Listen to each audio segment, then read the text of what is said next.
Bethany est née dans la foulée de mai 68, où il y a eu cette hémorragie de milliers de jeunes allant à Katmandou, en Inde ou ailleurs, pour chercher la méditation. Et nous voulions dire à tous ces jeunes, et à bien d'autres, que nous avons une grande tradition de la méditation, qui est bien ancrée, et depuis les origines bibliques, la tradition des pères du désert, et tout ce qu'on appelle l'hésychasme, la tradition du silence, la voie du silence, de l'intériorité. En somme, le projet consiste à dire ce fameux aphorisme de Rimbaud, « Je est un autre ». L'homme d'aujourd'hui et celui de tous les temps se noie dans l'extériorité, il est englouti par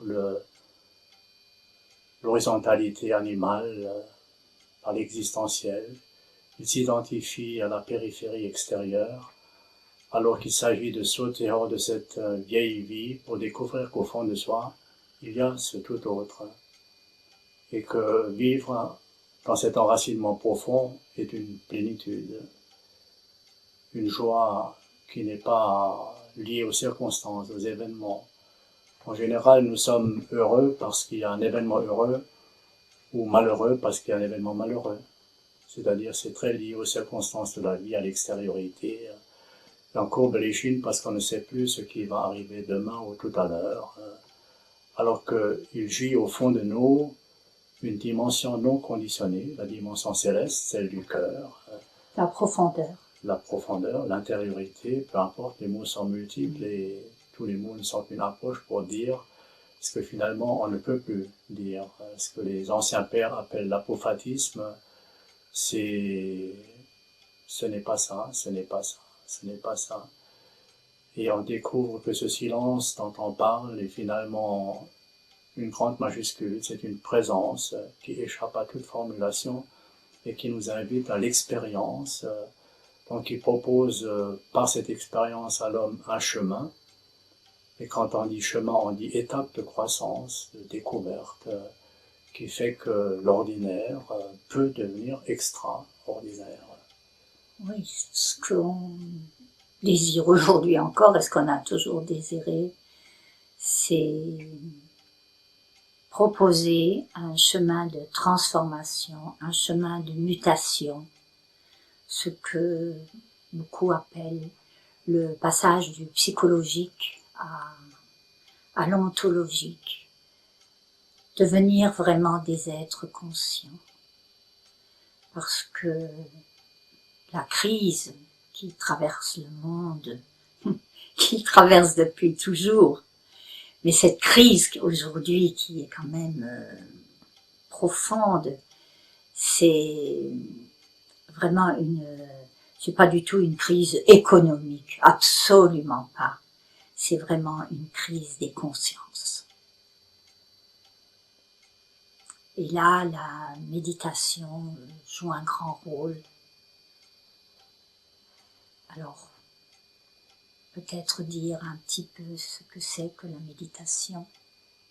Nous avons eu comme maître pendant 20 ans Graf Durkheim, qui définissait la méditation à partir de l'étymologie en disant que c'est itari in medio. Meditatio, c'est itari in medio, se laisser conduire vers le centre. Ce centre, c'est précisément ce qu'on appelle dans toutes les traditions le cœur, la grotte intérieure, la profondeur de l'homme, là où précisément l'au-delà est vraiment au fond de nous-mêmes et non pas derrière un massif d'astres, comme disait Nietzsche, en se moquant d'un Dieu qui serait un vertébré gazeux, mais une réalité présente qui fait que, à partir de cet enracinement en ce centre, qui est la grande proposition de la méditation, à partir de cet enracinement, toute extériorité trouve son intériorité. Le plan existentiel auquel on s'identifie constamment est littéralement transfiguré. Et donc, on découvre peu à peu le réel avec majuscule dans la réalité ambiante de tous les jours. Le regard devient transparent. C'est le grand projet de la méditation, c'est de changer notre regard dans lequel s'exerce notre liberté. Le regard, c'est vraiment le lieu de notre liberté. On peut dire que, comme les ivrognes, la bouteille est encore à moitié remplie ou à moitié vide. Selon les cas, le regard est pessimiste ou optimiste, mais c'est le tout de notre liberté et ça change notre quotidien. Et vraiment, le quotidien devient alors le lieu où ça se passe, où le chemin s'exerce à chaque instant. Oui, on peut dire avec d'autres mots aussi. C'est une thérapie profonde, parce que l'homme est touché dans tout son être. Lorsqu'il médite, il est touché corps, âme, esprit. Cet homme que Dieu a créé. Oui, autrement dit, on met en route par ce chemin une anthropologie. Voilà. Quand on dit que l'homme est corps, âme, esprit, ça mériterait le plus long développement. Peut-être qu'un jour on aura l'occasion d'en parler. Mais l'homme, par son corps et son âme, est d'abord un animal. Il a, comme tout animal, ces dimensions horizontales, comme je l'ai appelé tout à l'heure, du quotidien phénoménal qui va de la naissance à la mort. Et ce qui fait qu'un homme soit un homme, ce qui caractérise l'homme, c'est son esprit, cette dimension au-delà de l'espace et du temps, et où il n'est conditionné par rien du tout. Le malheur de l'homme, quand on regarde un peu ce qu'on appelle aujourd'hui le stress, c'est qu'il se laisse avoir. Il se noie, oui, littéralement dans l'extériorité. Oui, c'est de l'inconscience. Il est perdu dans le multiple, alors qu'il y a constamment au fond de lui cette nostalgie, cet appel vers quelque chose qu'il est en réalité, et que la plupart du temps il ignore. Il ignore et la société d'aujourd'hui a perdu les références, les repères pour lui proposer quelque chose d'autre que ce qui lui fait casser le nez. Pour nous, la méditation, c'est pas un temps fort et puis basta, qu'on ajoute à tout le reste. C'est un temps fort qui nous invite à ce que tous les temps deviennent forts. Il n'y a pas de raison qu'il y ait des temps forts et des temps faibles. Il faut aller à la conquête du temps qui contient précisément l'éternité. Quand je parle de la dimension non conditionnée au fond de nous, c'est la dimension d'éternité qui illumine le temps, le plan existentiel extérieur.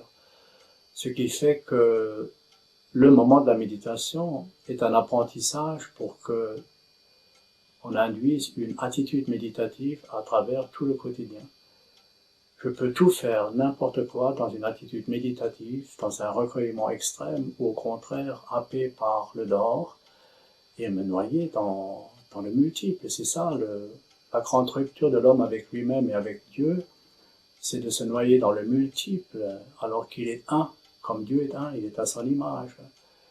Et la grande sagesse de l'homme, quand il la découvre, c'est de découvrir l'unité à travers le multiple. Peut-être qu'un jour, on reviendra sur cette grande réalité.